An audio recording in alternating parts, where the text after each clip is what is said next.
নমস্কাৰ জেআৰজি ব্লগলৈ সকলোকে স্বাগতম জনাইছো।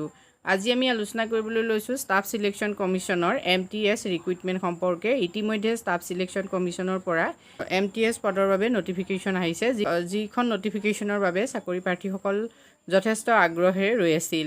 এতিয়া এই মাল্টিটাস্কিং যিবিলাক চাকৰি, সেই চাকৰিসমূহ কি আৰু লগতে এই চাকৰিবোৰৰ বাবে কোনে কোনে আবেদন কৰিব পাৰিব, লাষ্ট ডেট কেতিয়া, সেই সম্পৰ্কে তোমালোকে আজি ভিডিঅ'টোৰ পৰা জানিব পাৰিবা। Multitasking non technical staff and হাবিলদাৰ CBIC এণ্ড CBN এক্সামিনেশ্যনৰ বাবে এখন নটিফিকেশ্যন আহিছে। এই নটিফিকেশ্যন মতে date for submission of online application 30/6/2023। আজিৰ পৰা অনলাইন এপ্লিকেশ্যন আৰম্ভ হৈছে আৰু লাষ্ট ডেট হ'ব 21/7/2023, অৰ্থাৎ 21 তাৰিখলৈকে লাষ্ট ডেট থাকিব। 22/7/2023লৈকে লাষ্ট ডেট থাকিব অনলাইন পে'মেণ্টৰ।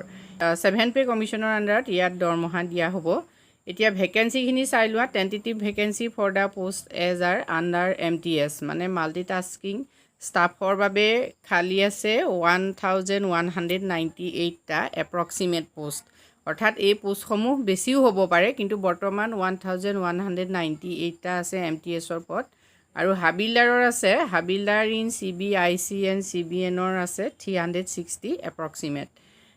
Updated detailed vacancies will be made available on the website of the commissions. এতিয়া ইয়াত কোনখন ৰাজ্যৰ বাবে কিমান পদ আছে সেই সম্পৰ্কে যদি তোমালোকে জানিব খোজা, তেতিয়াহ'লে নটিফিকেশ্যনখন মই ডেছক্ৰিপশ্যন বক্সত দি দিম, তাত গৈ তোমালোকে সম্পূৰ্ণ তথ্যখিনি চাব পাৰিবা।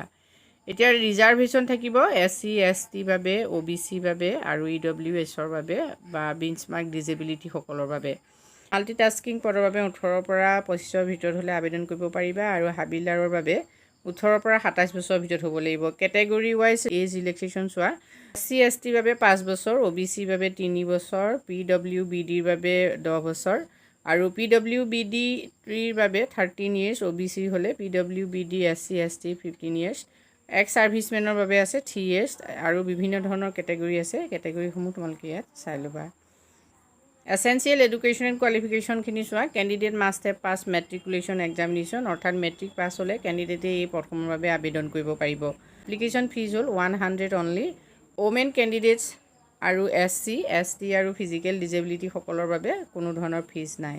যিহেতু এই পদসমূহৰ বাবে CBT ছিষ্টেমত, অৰ্থাৎ কম্পিউটাৰ বেছ ছিষ্টেমত পৰীক্ষা হ'ব, গতিকে যিসকলে এই পদসমূহৰ বাবে আবেদন কৰাৰ কথা ভাবিছে তেওঁলোকে অতি সোনকালে এই পদসমূহৰ বাবে আবেদন কৰিব পাৰে। যিহেতু এইবাৰ বেছি দিন সময় দিয়া নাই, 21 তাৰিখ লাষ্ট ডেট হয়। আজি ভিডিঅ'টোত আমি তোমালোকৰ বাবে এইখিনি তথ্য আগবঢ়াইছোঁ। যদি উপকৃত হৈছা কমেণ্ট কৰি জনাবা। ধন্যবাদ।